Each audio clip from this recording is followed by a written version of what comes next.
முதலமைச்சர் திரு எடப்பாடி கே பழனிசாமி தலைமைச் செயலகத்தில் உயர்கல்வித்துறை சார்பில் அரசு பொறியியல் கல்லூரிகளில் பல்வேறு பாடங்களில் உதவி பேராசிரியர் பணியிடங்களுக்கு ஆசிரியர் தேர்வு வாரியம் மூலம் தெரிவு செய்யப்பட்ட 187 பேருக்கு பணி நியமன ஆணைகளை வழங்கினார்.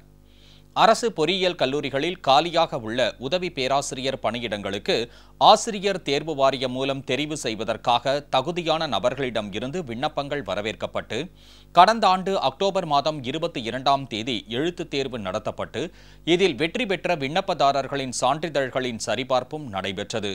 அதன் அடிப்படையில் அரசு பொறியியல் கல்லூரிகளில் உதவி பேராசிரியர் பணியிடங்களுக்கு ஆசிரியர் தேர்வு வாரியம் மூலம் தெரிவு செய்யப்பட்ட 187 நபர்களுக்கு பணி நியமன ஆணைகளை வழங்கிடும் அடையாளமாக 11 பேருக்கு முதலமைச்சர் திரு எடப்பாடி கே பழனிசாமி தலைமைச் செயலகத்தில் பணி நியமன ஆணைகளை வழங்கினார். இந்த நிகழ்ச்சியில் உயர்கல்வித்துறை அமைச்சர் தலைமைச் செயலாளர் முனைவர் கிரிஜா வைத்தியநாதன், உயர்கல்வித்துறை முதன்மைச் செயலாளர், தொழில்நுட்ப கல்வி ஆணையர் மற்றும் அரசு உயரதிகாரிகள் கலந்து கொண்டனர். பணி நியமன ஆணைகளை பெற்றுக்கொண்டவர்கள் தமிழக அரசுக்கு நன்றி தெரிவித்துக் கொண்டனர். அரசு பொறியியல் கல்லூரிகளில் உதவி பேராசிரியருக்கான தகுதி தேர்வு கடந்த வருடம் அக்டோபர் 22, 2016 நடைபெற்றது. அத்தேர்வில் நான் வெற்றி பெற்று கம்ப்யூட்டர் சயின்ஸ் அண்ட் இன்ஜினியரிங் துறையில் ஸ்ரீரங்கம் அரசு பொறியியல் கல்லூரியில் பணி நியமன ஆணை இன்று பெற்றுக்கொண்டேன். அதற்காக நான் தமிழக அரசுக்கு நன்றி தெரிவித்துக் கொள்கிறேன்.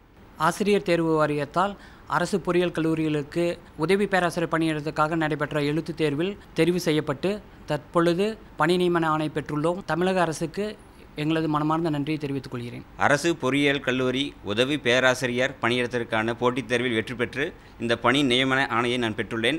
மிகவும் மகிழ்ச்சியாக உள்ளது.